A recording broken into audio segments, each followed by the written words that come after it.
Este é o Eduquê, podcast em português que promove a partilha do conhecimento qualificado por ativistas e académicos sobre questões atuais de educação.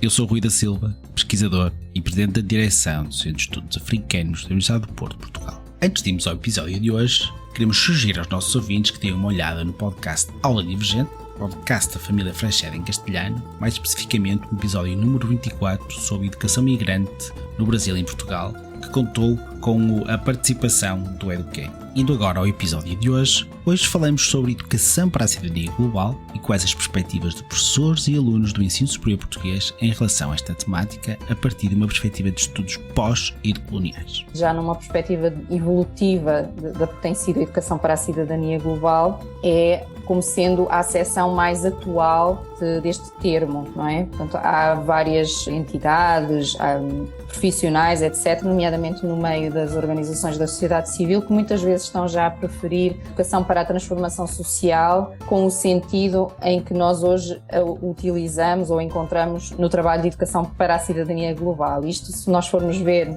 numa evolução do âmbito da educação para a cidadania global, por exemplo, na Europa, que é o contexto que eu conheço melhor, nós conseguimos ver uma evolução inicialmente da educação para o desenvolvimento, por exemplo. Connosco temos Dalila Pinto Coelho, que é pesquisadora do Centro de Investigação e Intervenção Educativas, CIE, da Faculdade de Psicologia e Ciências da Educação da Universidade do Porto e membro do ANGEL, Academic Network on Global Education and Learning. A sua pesquisa cruza questões relacionadas com a educação global, cidadania e desenvolvimento, futuros sustentáveis, equitativos e justos, usando perspectivas de estudos pós e decoloniais. Atualmente, o seu trabalho de pós-doutoramento aborda o papel do ensino superior na educação global, na Agenda 2030 para o Desenvolvimento Sustentável, descolonização da educação e na educação antirracista. Dalila Pinto Coelho, seja bem-vinda ao Eduquê. Muito obrigada, Rui, um prazer estar aqui. Obrigado nós por teres aceitado este convite e a nossa conversa hoje é sobre o artigo que publicaste em conjunto com outros colegas, intitulado Towards the Transformative Role of Global Citizenship Education Experience in Higher Education, Crossing Students and Teachers Views, uma tradução livre como o papel transformador das experiências de educação para a cidadania global no ensino superior, cruzando as perspectivas de alunos e professores. Focando agora então no artigo, podes falar-nos sobre o que é então esta aprendizagem transformadora, o termo que usas durante o texto e porque é que ela é central para a análise que fazes neste texto e na análise que se faz das experiências de cidadania global no ensino superior?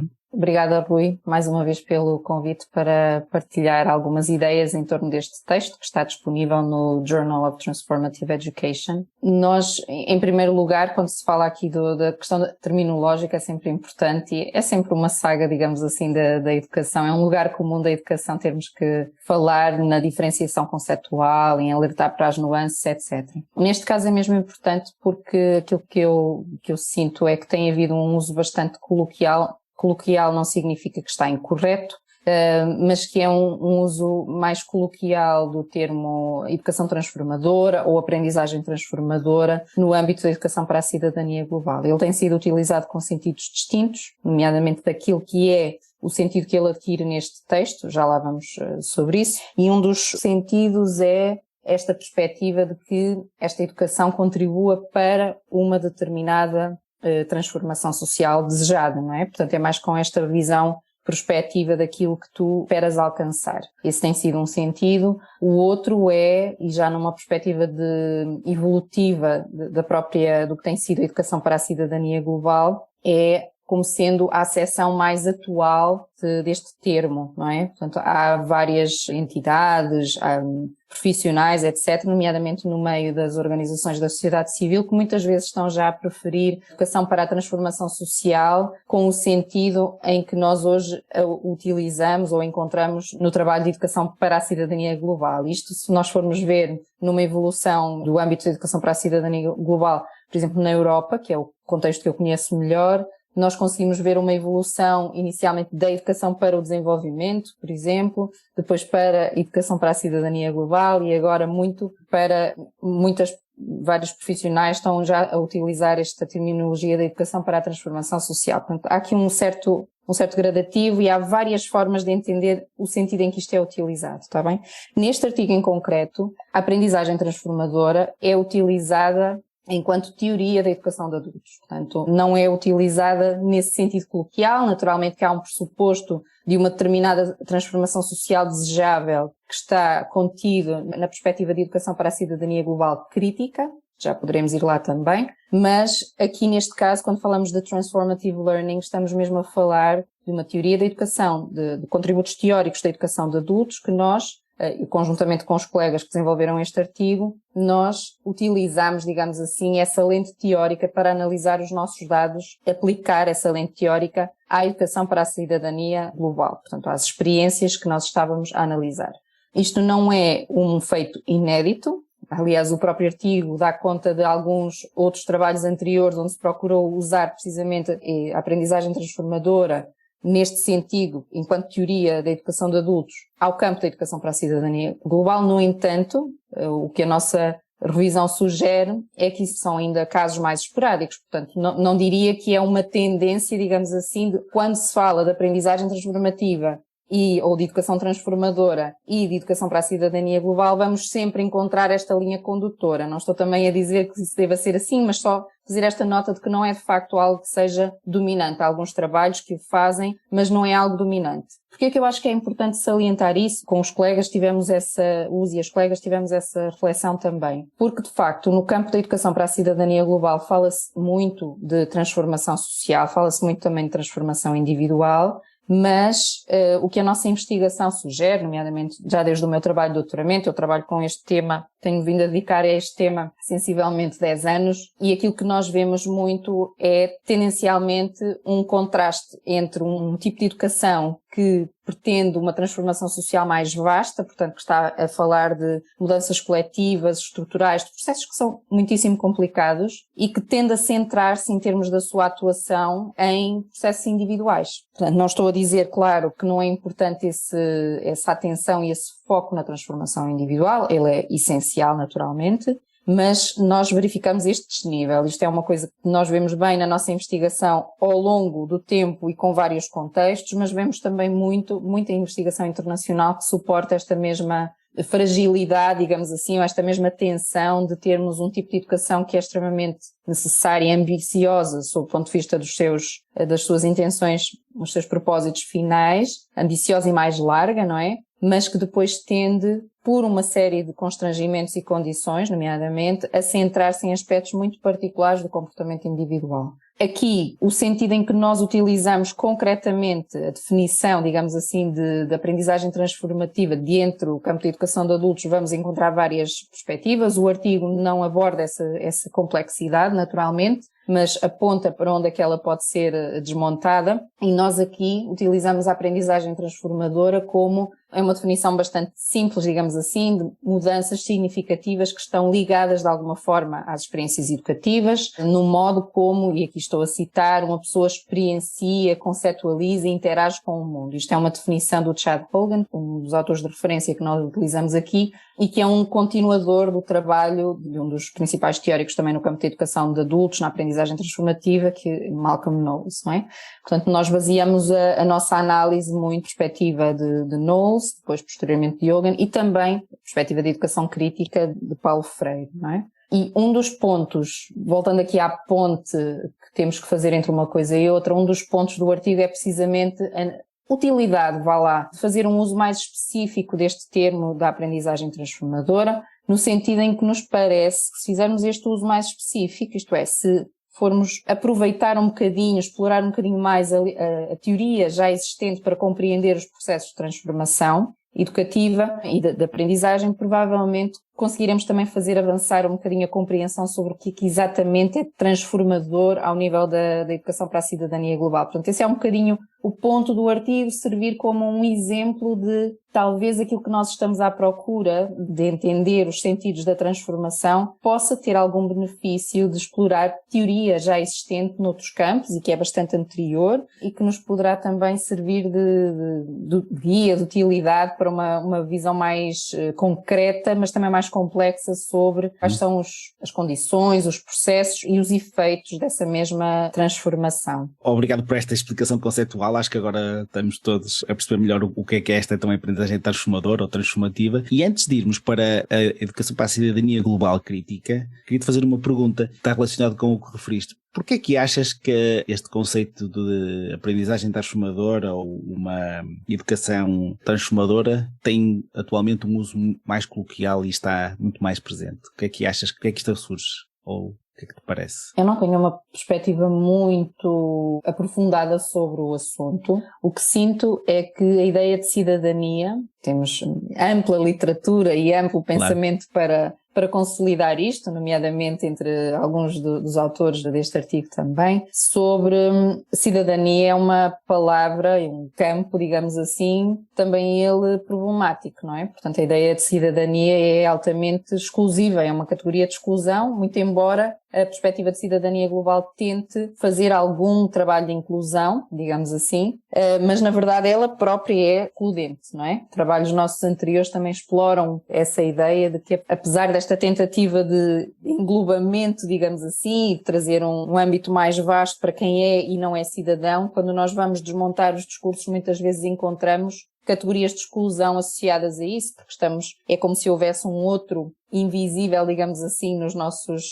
no modo como nós definimos as ações e os destinatários das ações da educação para a cidadania global. Portanto, isto é tema para um outro artigo, mas para dizer que só sinalizar que cidadania não é um termo que seja consensual e também não é, mesmo atualmente, não é utilizado em todas as partes do mundo com o mesmo sentido. E, em alguns casos, ela tem um sentido histórico profundamente problemático e, por isso, tende a não ser utilizada para denominar o tipo de ações que aqui estamos à procura, digamos assim, não é? Esse é um dos lados da questão. O outro lado da questão é que, num certo sentido, estamos de acordo que é necessário este maior papel da educação, dos processos de aprendizagem, na transformação do mundo que desejamos ver no mundo, no fundo. Então, num certo sentido, acho que é capaz de ser uma ideia que é, apesar de oculta, ou isto é, apesar de transformação social é o quê? Se tu não tens um determinado quadro ético explícito, transformação social é muita coisa e não necessariamente num sentido desejável, não é? Mas de alguma forma esta ideia de transformação está de facto contida nos processos educativos, não é? Tu educas com vista a uma determinada mudança, não é? Depois varia o sentido dessa mudança, o que é considerado positivo ou negativo ou desejável ou não nessa mudança, mas há sempre, acho que é mais ou menos consensual esta ideia de que a educação implica uma transformação, implica uma mudança. E nesse sentido talvez seja uma expressão que possa ser mais permanente, mais abrangente e mais duradoura no tempo e não tão sujeita à flutuação teórica, etc. Não é? Aquilo que hoje em dia se chama educação para a cidadania global tem várias portas de entrada, tem vários campos de origem, dependendo da partir de onde é que tu estás a olhar, onde geograficamente mesmo no mundo e também onde em termos de âmbito institucional e educativo. Portanto, se estás a falar no ensino superior, se estás a falar no meio das ONGDs, das organizações não governamentais, da sociedade civil, etc., dependendo de onde tu estás a olhar, este campo tem diferentes construções, digamos, diferentes fundações. Nós, em Portugal, para entendermos este campo, precisamos sempre, inevitavelmente, de ir explorar o campo da educação para o desenvolvimento, que é, aliás, um termo que ainda se utiliza muito, não é? Mas que se utiliza cada vez menos também, porque ele vem precisamente dessa intervenção sobre os contextos de desenvolvimento internacional, que hoje não necessariamente são o foco da educação para a cidadania global e, portanto, há uma série de aspectos mais problemáticos aí também. Em certo sentido, ao usar esta expressão de educação para a transformação social, talvez se consiga um pouco mais esta ideia de abrangência. Agora, como falaste dos fatores históricos da evolução do próprio conceito, aconselho os nossos ouvintes a ouvirem o episódio 5 do Eduquê, com La Salete Coelho, onde podem ouvir com maior pormenor estas diferenças entre o que é a educação para a cidadania global, a educação para o desenvolvimento, quer na Europa, quer na América Latina, e voltando agora ao conceito, não é? Então, o que é esta educação para a cidadania global crítica que vocês falam no texto e como é que ela se interliga então com o que referiste como aprendizagem transformadora? É sem dúvida uma ligação importante a explorar, seja pelas distinções, seja pelas convergências. mais ou menos isto. Então, em termos de educação para a cidadania global crítica, uma explicação muito rápida, ela tende a ter um foco mais nas causas e nas soluções estruturais, isto é, ir além de uma intervenção pontual, centrada especificamente na mudança de comportamentos individuais só, uma coisa mais pontual, e tenta alargar o escopo de visão, isto é, como é que os problemas que temos, os desafios que temos atualmente, de onde é que eles derivam, e esse enquadramento, sempre essa compreensão socio-histórica é fundamental, de onde é que eles derivam, como é que eles se interligam, isto é, como é que desigualdades de género, por exemplo, se ligam com os desafios climáticos. Nós temos já toda uma série de investigação que demonstra claramente que existe uma componente de género muito forte nessas desigualdades associadas às questões climáticas, por exemplo.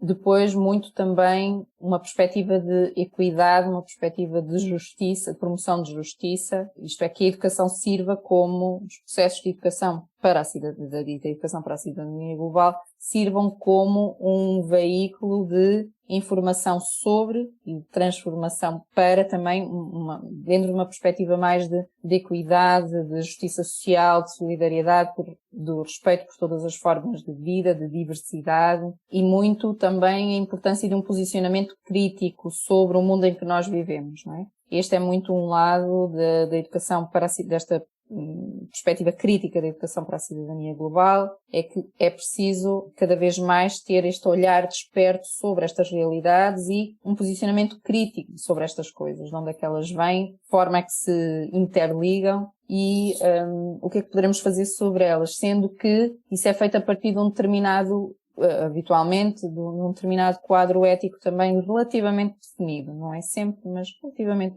geralmente quando encontramos os autores, trabalhos, etc., que se posicionam dentro de uma perspectiva de educação para a cidadania global crítica, é possível ter mais ou menos uma noção de qual é o quadro ético também que está aí subjacente. Portanto, tem muito esta perspectiva de há uma complexidade com a qual é preciso lidar, digamos assim. Em termos destas ligações entre uma coisa e outra, portanto, entre a educação para a cidadania global crítica e a aprendizagem transformadora, no sentido em que ela está trabalhada no texto, eu diria que elas convergem em diversas condições e processos educativos que são tidos como centrais. Por exemplo, uma das questões que é muito referida é a importância de se criar um espaço seguro onde a ação educativa se possa desenrolar, não é? E, portanto, esse é um dos elementos quando nós vamos ver, isso está, penso eu, relativamente bem explicado no texto, das condições que são favoráveis a processos de aprendizagem transformadora. Essa é uma condição essencial, não é? De relação de confiança, da promoção de um diálogo crítico, o confronto com o que nós pensamos e com o que outros pensam. Portanto, é muito interessante ver que isto são elementos relativamente clássicos no pensamento educativo, digamos assim, sobre a educação para a cidadania global, não só em Portugal, mas também em Portugal, que é a realidade que conheço melhor. Quando nós vamos olhar para esta teoria da aprendizagem transformadora, eles estão lá de forma muito clara como condições e processos conducentes a uma aprendizagem transformadora. Então, é por isso que eu acho que é interessante esta ponte entre uma teoria já pré-existente e que é focada na aprendizagem de pessoas adultas, com este âmbito específico da educação para a cidadania global. Portanto, há uma série de pontos de convergência, de coisas que são mesmo muito valorizadas, nomeadamente pelos profissionais de educação que trabalham, intervêm, seja a partir das organizações da sociedade civil, seja a partir da sua função docente, etc., que é aquilo que conheço melhor também, porque tenho essencialmente investigado muito, digamos assim, estudado muito a perspectiva de quem trabalha. E isso são elementos muito valorizados. Portanto, acho muito interessante esta ponta aqui entre ambos os campos, digamos assim. Mas também convergem algumas das suas limitações, não é? Nomeadamente, e apesar da tentativa da educação para a cidadania global crítica ter uma visão mais ampla, mais estrutural, mais evidenciar a dimensão coletiva precisamente dos desafios globais, o que a investigação nos mostra é que tende a haver um certo hiato entre os discursos, digamos assim, e depois as ações concretas, no sentido em que tende a haver um foco na mudança de comportamentos individuais. E, portanto, há um hiato, desculpem a repetição novamente, mas entre esses propósitos que são de alcance coletivo e depois o foco da ação que tende a ser muitas vezes muito mais limitado do que aquilo que seria necessário. Não, e um pouco até despolitizado, por vezes. Obrigado então por esta explicação e por fazer esta ponte e pegando numa expressão que usaste agora, este foco de uso destes conceitos com pessoas adultas e tendo em conta que vocês trabalharam no ensino superior, não é? Trabalharam com jovens adultos, vocês analisaram os professores do ensino superior e também os alunos do ensino superior.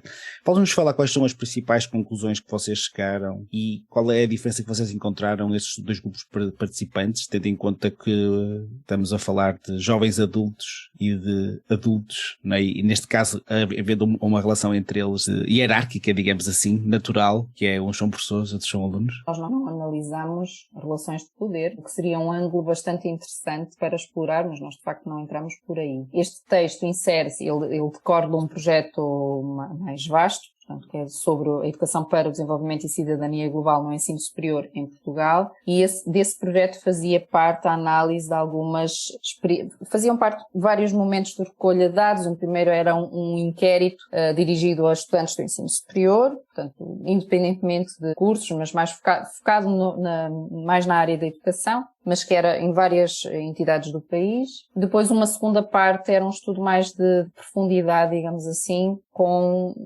análise de casos de experiências de educação para a cidadania global no contexto curricular. Portanto, o que nós fizemos foi analisar algumas unidades curriculares com caráter de core, portanto, que não eram optativas, faziam parte do currículo central em cursos de educação, várias aqui, estamos a falar de formação de futuros professores e professoras, educadores e educadoras, profissionais ao nível da animação sociocultural, etc. Portanto, há aqui profissionais de educação lato sensu, está bem? Singular aspecto. E nesse âmbito, portanto, destas experiências, conforme nós lhes chamamos, nós inquirimos depois também as pessoas, docentes responsáveis por essas unidades curriculares, por essas experiências. Apesar de nós termos perspectivas sobre cada uma das experiências a partir do olhar, com exceção de uma, a partir do olhar de estudantes e docentes, o texto faz uma leitura mais global destes vários dados e é uma leitura cruzada. Nós, para a análise destas experiências, fizemos grupos de discussão focalizada tivemos um descritivo, obviamente, da unidade curricular, mas também a análise de grupos de discussão focalizada que fizemos com estudantes que participaram nessas experiências. E depois fizemos entrevistas de profundidade com os e as docentes responsáveis por essas unidades curriculares. Mas eu não diria que, em rigor, embora os instrumentos de inquérito tenham questões que são similares, eu não acho que se possa fazer uma comparação a ponto de nos falar de diferenças e etc. Portanto, queria afastar essa perspectiva daqui, porque não é de facto a perspectiva do artigo. Por isso que se fala numa leitura cruzada e não uma leitura comparada, por exemplo. Foram notadas as minhas duas provocações, não é? Era a questão do poder e a questão da comparada, não é? E então explica-nos então, não comparada, mas então quais são as principais conclusões ou o que nos podes dizer sobre estes dois tipos de participantes diferentes? Em ambos os casos nós tínhamos como objetivo, no caso dos estudantes, dos e das estudantes, quando eu queria salientar aqui que a minha perspectiva é sempre uma perspectiva abrangente em termos de género, mesmo que por lapso de linguagem ela seja mais fechada. Fechado o parênteses. Dizer que nós, com os grupos de discussão focalizada, procuramos perceber quais eram as percepções dos estudantes sobre as experiências que tinham tido, não é? O que é que aquilo lhes tinha trazido, qual era o seu entendimento sobre cidadania global, sobre desenvolvimento. Portanto, há uma série de informação que não está aqui no artigo. Nós no artigo centramos-nos mais sobre, digamos assim, os efeitos, vá lá, o que é que isto traz, o que é que estas experiências trouxeram. Portanto, há toda uma série de informação que não está aqui trabalhada e que será trabalhada, esperemos, em processos futuros. Mas nós podemos dizer sim que existe, e procuramos fazer essa ponte no texto, é que existe uma ligação entre os dados, não é? O texto procura, de alguma forma, fazer isso. E aquilo que se destaca, em nosso entender, são coisas como o papel, quase como em retrospectiva, aquilo que ficou muito saliente para nós, E aqui vale a pena dizer, o artigo é escrito por 4 autores, mas o projeto foi levado a cabo ainda por uma equipa mais alargada de pessoas que não escreveram diretamente este artigo, mas que também contribuíram indiretamente pensando os seus instrumentos, dinamizando os momentos de recolha de dados e também processos de análise, está bem? Voltando, o que para nós ficou muito claro é o papel da intencionalidade educativa, isto é, os aspectos que os estudantes salientaram, percebemos que eram também aspectos nos quais os docentes, os e as docentes tinham colocado uma intenção forte. Não foram coisas que aconteceram por acaso. Elas foram pensadas, estruturadas, investidas, digamos assim. E isso, para mim, pessoalmente, foi uma conclusão muito satisfatória, não é? Porque às vezes a gente, mesmo até enquanto pessoa que também dá aulas e já deu, etc., às vezes nós nunca sabemos muito bem qual vai ser o caminho e o efeito do que estamos a fazer e aqui foi evidente que aquilo que era intencionado pelos docentes foi também recebido e valorizado pelos estudantes. Portanto, um exemplo, a questão da relação.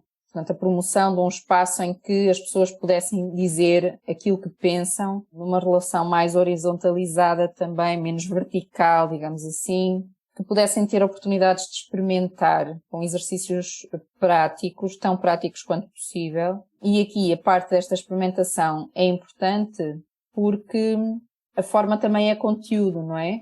Portanto, estamos a falar de futuros educadores que vão eles próprios precisar, muito provavelmente, de dinamizar essas mesmas estratégias educativas que eles valorizaram, não é? A promoção de debates, do roleplay, visionamento de vídeos, etc., discussão crítica, portanto, isso não, aqui neste caso também é um conteúdo da própria experiência, não é apenas um meio, portanto, ele tem mais impacto do que teria provavelmente para outras pessoas que não necessariamente lidem com estas ferramentas, digamos assim, com estas estratégias no seu dia-a-dia.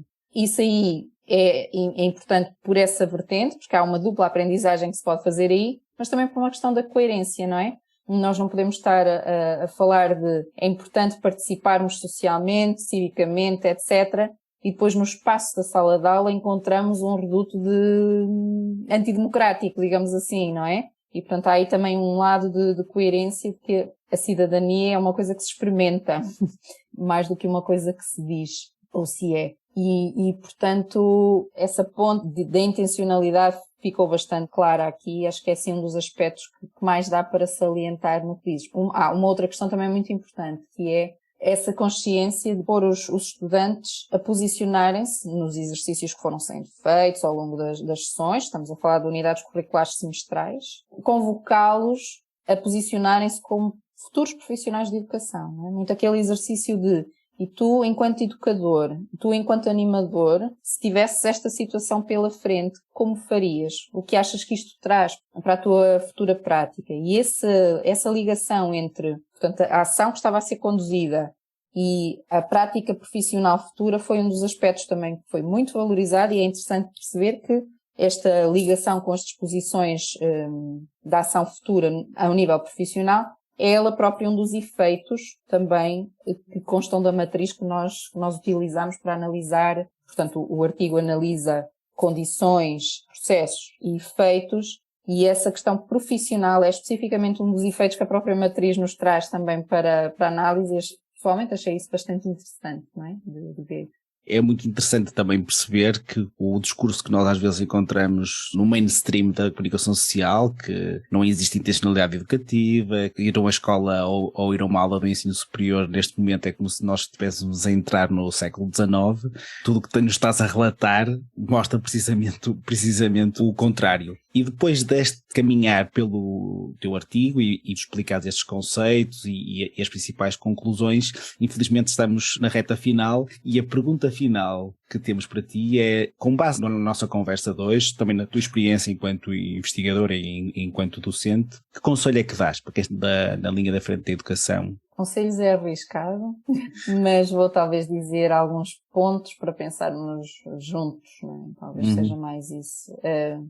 Eu acho que quem trabalha em educação tem que ter ou desenvolver ou estar particularmente atento a ter uma abertura para aprender, mas também para desaprender. Esta ideia da desaprendizagem do unlearning é muito referida por autores a que recorro bastante, como Vanessa Andriotti, Sharon Stein, etc. Portanto, falam muito nesta importância de que o estado de coisas que nós encontramos, que nos trouxe até aqui, exige que sim, façamos uma aprendizagem constante sobre a realidade do mundo, como é que as coisas funcionam, mas também uma disposição para desaprender coisas que fomos aprendendo e que já percebemos que são profundamente problemáticas e que não nos levarão à transformação desejada. É verdade que não sabemos ainda muito como fazer, mas o reconhecimento de que estamos em processo e a tentativa de continuar a avançar, apesar de não sabermos exatamente o que é que precisamos fazer, é um exercício que eu tento fazer para mim própria também.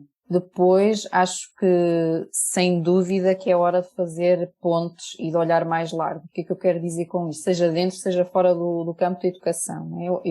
O texto pode ser um exemplo disso, de como nós, quando começamos a analisar diferentes campos, diferentes áreas dentro da educação, começamos a perceber muitas vezes preocupações comuns, lutas comuns, desafios comuns e começamos a ver também já trabalho desenvolvido que pode ser útil para que, ou seja, não precisamos de facto em muitas coisas de inventar a roda, mas precisamos de reconhecer que a roda existe. É um bocadinho mais dar-nos conta que ela existe, não é? E eu vejo muito isso, desde logo, a ponte entre educação para a cidadania e educação para a cidadania global, embora pareça uma ponte óbvia, ela não é tão trabalhada quanto eu pensaria antes de me meter nestes mundos, não é? Portanto, existe uma necessidade, o que quero dizer existe claramente uma necessidade de otimizar, conhecer, aprofundar a ampla teoria que existe sobre a educação para a cidadania, sobre a educação cívica e participação cívica e política, e transportá-la para a educação para a cidadania global. A educação para a cidadania global, fruto do seu surgimento, da sua evolução histórica, continua a ter ainda limitações sob o ponto de vista da teorização. Isto não é um problema português, é um problema mais vasto do campo. Já foram dados passos muito importantes nesse sentido, mas continua a ser muito evidente quando consultamos os textos, os trabalhos, etc., de que há um legado que está feito ao nível das ciências da educação, particularmente, que é preciso transpor para aqui, não é? Portanto, fazer uso da memória relativamente ao que já existe. Ter esse exercício também numa certa humildade de ir à procura do que já existe. Esse é um. Um outro é explorar muito mais o campo da educação de pessoas adultas, sem dúvida nenhuma. Nós vemos isto, por exemplo, as dificuldades sobre a educação não formal, quando nós vamos ver o campo da educação de adultos. Essas mesmas dificuldades de reconhecimento, de valorização, de compreensão, de avaliação da educação não formal estão lá presentes. Portanto, já outros e outras pensaram sobre isto também. Há um conjunto aí de conhecimento acumulado que é preciso desmontar, tornar mais conhecido e aplicar, fazer comunicar estas coisas. E, portanto, sinto muito esta necessidade das pontes entre as áreas de conhecimento. Pessoalmente, não é um conselho, mas penso que há cada vez mais necessidade de nos abrirmos também a estas perspectivas que sinalizam mais claramente o que nós já sabemos, aspectos que nós já sabemos que contribuem para que muitos e muitas de nós vivam mal, não é? E estou a falar concretamente das perspectivas de educação antirracista, pós-colonial, decolonial, que procuram trazer assim de uma forma mais verbalizada, mais concreta, uma série de coisas que, parecendo que estão no passado, não estão de facto no passado, são a realidade diária, e eu entendo, também é isso que tenho procurado fazer gradualmente, que é importante cada vez mais a educação abrir-se também a estas perspectivas e integrá-las depois nas temáticas específicas que estiver a trabalhar. Muito obrigado. Depois deste relato desta experiência em processo, de nos incentivar a fazer pontes e aprender a desaprender, chegamos ao fim do nosso episódio 2. Dalila Pinto Coelho, muito obrigado por ter vindo ao EduQuê. Obrigada, Luísa Silva, é sempre um prazer. Você pode aceder ao trabalho que falamos hoje e outras publicações da convidada na descrição deste episódio. As impressões expressas pelo programa correspondem apenas às dos apresentadores entrevistados e, não de ser arrependente, representam posições institucionais de Freixete e Campanha Nacional pelo Direito à Educação. Se você gostou do EduQuê, por favor, faça a sua avaliação. Marque as 5 estrelinhas para Eduquê na sua plataforma podcast favorita. Podem também entrar em contato connosco através do nosso Twitter, @educpodcast, para partilhar as suas opiniões sobre os episódios, fazer perguntas e partilhar temas de interesse. O Eduquê tem produção executiva de Rui da Silva, Renan Simão e Will Brem, José Leite Neto e Suzane Verde são produtores, a música original do Eduquê é de Joseph Minadeio, do Patreon Base Music. O Eduquê é financiado pela NORAC, que é a Rede de Políticas Internacionais e Cooperação, Educação e Treinamento, e por ouvintes como você. Faça a sua colaboração em freshsharepodcast.com/donate ou em direitoaeducacão.colabore.org. Obrigado pela sua atenção. Aqui quem fala é Rui da Silva, pesquisador e presidente da direção do Centro de Estudos Africanos da Universidade do Porto, Portugal. Até ao próximo episódio.